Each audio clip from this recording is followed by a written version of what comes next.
Again, per his act, the board is supposed to ensure that they advise him on recruitment, particularly of certain staff. And I was saying on another Joy platform that I have personally been to that office on 2-3 occasions. And on the beautiful building he has been assigned, which is true, 9th-floor building, it is just the 9th floor that is being it's fit for purpose for now, where they are using. The other floors are supposed to be retrofitted for his purposes. He does not have the staff to work with. How on earth can we say that in such an instance, this person with just a few people he is working with can execute the mandate for which we have given him? And after the other agencies have appointed their representatives as mandated by the Act, the office of the president is also supposed to appoint some people in addition to, so that the whole board will be properly constituted.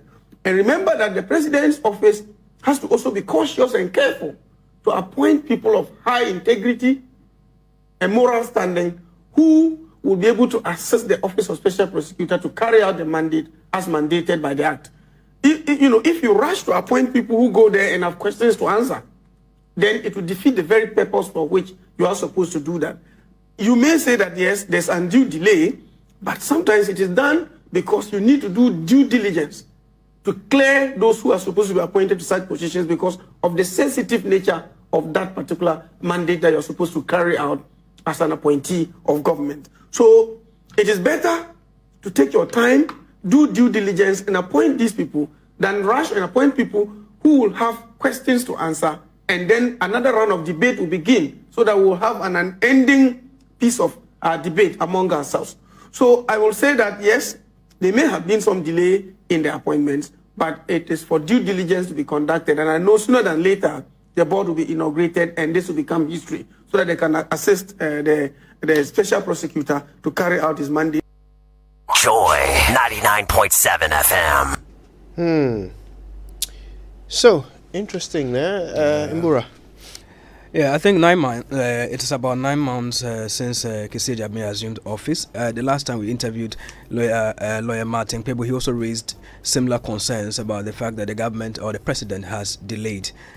Because you have appointed people into other institutions, the board members have been constituted. So what is so special about the special prosecutor that you cannot do it within this stipulated time? Now, like Pinka is talking about people of high moral standing and integrity to occupy such positions. But when we spoke with Mr. Vitus Azim on the news, he was also criticizing government or the president that he doesn't have that temerity to fight corruption. If not, he would have done this long ago. So I'm still surprised that it's taken him quite a long time for him to get them appointed. Mr. Pemka says the president has to appoint some people from the office of the president, and they are the ones who are yet to be appointed because the president is looking for men of integrity, who apparently he hasn't yet found in the office of the president after 9 months of Kessie Agyapong being sworn in. So is that what the law says? Well, I have looked at the law. And the law is very clear. Section 5 of the law says the governing board of the office is a board consisting of the special prosecutor, the deputy special prosecutor, one representative of the audit service not below the rank of a director nominated by the Auditor General, one representative of the Ghana Police Service not below the rank of Assistant Commissioner of Police nominated by the Inspector General, one representative of the Economic and Organized Crime Office not below the rank of a director nominated by the Executive Director, one representative of the Financial Intelligence Center not below the rank of a director, one representative of the Commission on Human Rights and Administrative Justice not below the rank of a director nominated by the Shraj Commissioner, one person with background in intelligence and not below the rank of a director nominated by the Minister responsible for national security, and one other person who is a female representative representing the anti-corruption civil society organizations. So with each of these, it says who the person, which organization. Yes. Forgive me. Oh, goodness. It tells you where the person should be from or the organization the person should be representing. And it says the members of the board shall elect a person other than the special prosecutor or the deputy special prosecutor from among their number as chairperson of the board. Forgive me for that bit of a sneeze there. But yes, the point I was going to make was that in each instance, it says which organization and who should nominate them. Yes. And none of these people, according to the law, are to be nominated by the president. Now, when Joseph Penkwa says the president is trying to nominate people and he hasn't yet found, people of integrity. Yeah. I believe him that that's what the president is doing. But does that not mean that the president is violating the law? If he is the one nominating them, that goes against the law. The whole idea is that this place is supposed to be independent. So if the president is the one who's nominating the people to go and fill the board. So there's another aspect of it. Having said that, it says the members of the board shall elect one person. Then it goes subsection 3 says the president shall appoint the members of the board in accordance with Article 70 of the Constitution. But that's appoint. So you nominate and then the president would appoint. So does it mean that these people have been nominated from the institutions, but the president doesn't think the nominees are people of integrity? So he wants them to bring him other options? Is that it? Interesting. Well, for me, the most important thing here also is the fact that as it stands, the special prosecutor is handicapped in the performance of his duties, because it's obvious that, the mandate of the board says that formulate policies necessary for the achievement of the object of the office, ensure the proper and effective performance of the functions of the office, advise the special prosecutor on the recruitment and selection of the secretary and other senior staff of the office, develop and monitor implementation of a code of conduct for the staff of the office, facilitate the cooperation between the office and relevant national investigative bodies, and advise the special prosecutor on any policy matters that may be referred to the board by the special prosecutor. So in the absence of a board, none of these things can be done. Yeah. In some cases, it's almost as if the office might as well not exist if it can't do any of those things. Yeah.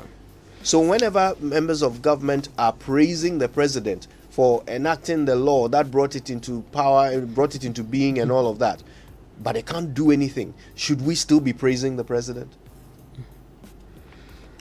Okay, the online review now. Sorry. Let's get into the jumping papers ahead now. of myself. Okay, what's in the Chronicle? The Chronicle for this morning, Ecclesiastes chapter 7 verse 9. Do not be quickly provoked in your spirit, for anger resides in the lap of fools. Now, the big one I see here is Otumfuo's alleged 400-acre land drives NDC MPs crackers. That's what it says here.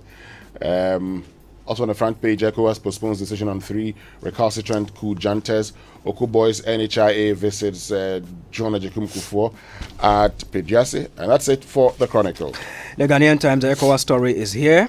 It says ECOWAS fails to slap new sanctions against 3 West African military rulers. Stop circulating video of children who suffer ill treatment abuses. National security warns of suspicious movements at Garu Bunkorogu. Notifies Ghana Armed Forces police on the trend.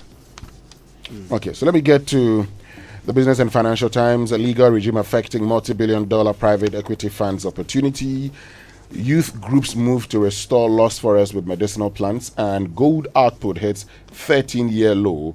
South Africa overtakes Ghana as the leading producer in Africa, and we're told that the production of gold dropped from 4 million ounces in 2020 to 2.8 million ounces in 2021. The Daily Guide, NDC kicks against Otumfuo lands.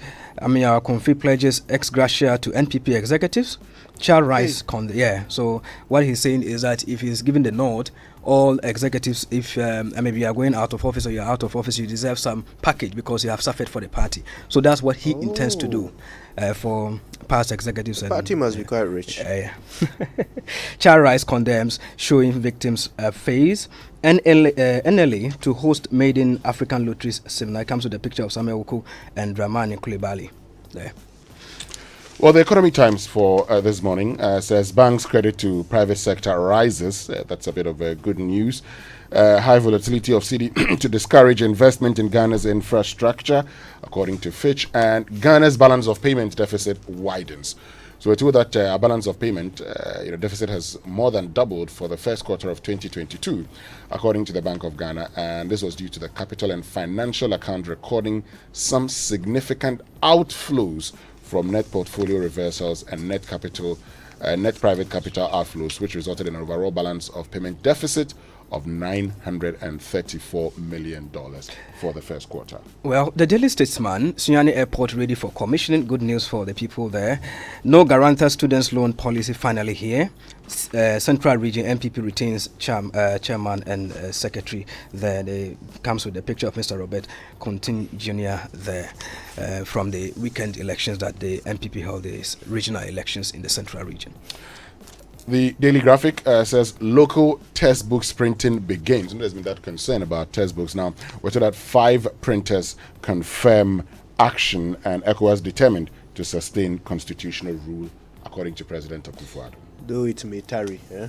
All right, let's do the online review brought to us by Zenith Bank in your best interest, Goyle Good Energy, and Eden Heights. Luxury has a new destination. Well, so Goyle, your oil marketing company of choice, keeps making life so convenient for you. Goyle now accepts Momo for all fuel purchases at selected stations. Just remember to Momo it at Goyle, and that's not all. You can also use your bank card to buy fuel at Goyle, and this made possible by ABSA. So drive to Goyle stations now, buy your fuel, pay by Momo or a bank card, and you're good to go. Visit Goyle social media platforms, Facebook Goyle.official, Instagram Goyle_GH, and on Twitter Goyle_official for more information on the service stations you can conveniently use Momo. Goyle Good Energy, Goyle. Yeah, dear. Your home is more than where you lay your head. Your Eden Heights home gives your family the best quality of life with a full-size football pitch, tennis courts, basketball courts, squash courts, swimming pool, gym, and so much more. Eden Heights is a place where you live, play, and relax. Located just 2 minutes behind the West Hills Mall. Reserve your apartment today with a flexible payment plan of up to 2 years. Book a site tour with them or call their team for more information on 050-153-444 or 050-153-445, or just go to edenheights.com.gh. Eden Heights, luxury has a new destination. And want to deposit cash at your convenience? You can now deposit your cash at select Zenith Bank ATMs nationwide. Simply visit Zenith Heights, Techi Plaza on the Spinters Road, Sunyani, Tamale, and Ahojo branches of Zenith Bank to deposit your cash at a Zenith Bank ATM. Now, cash deposits via Zenith Bank ATMs are fast, easy, and convenient. Zenith Bank, in your best interest.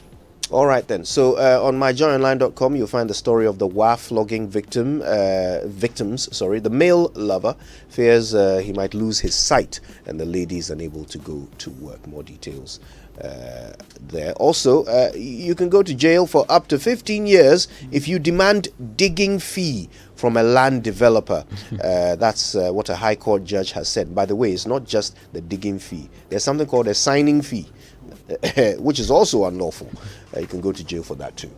All right then, let's go now for the BBC News, brought to us by Fidelity Bank, believe with us, Edlom Housing, where quality and spacious homes cost less, and Millennium Insurance, your trustworthy partner. This is a bank, First Atlantic Bank, a shining purple star to brighten up my day. First Atlantic Bank, professionally different services all day long. First Atlantic Bank, and it feels so cool.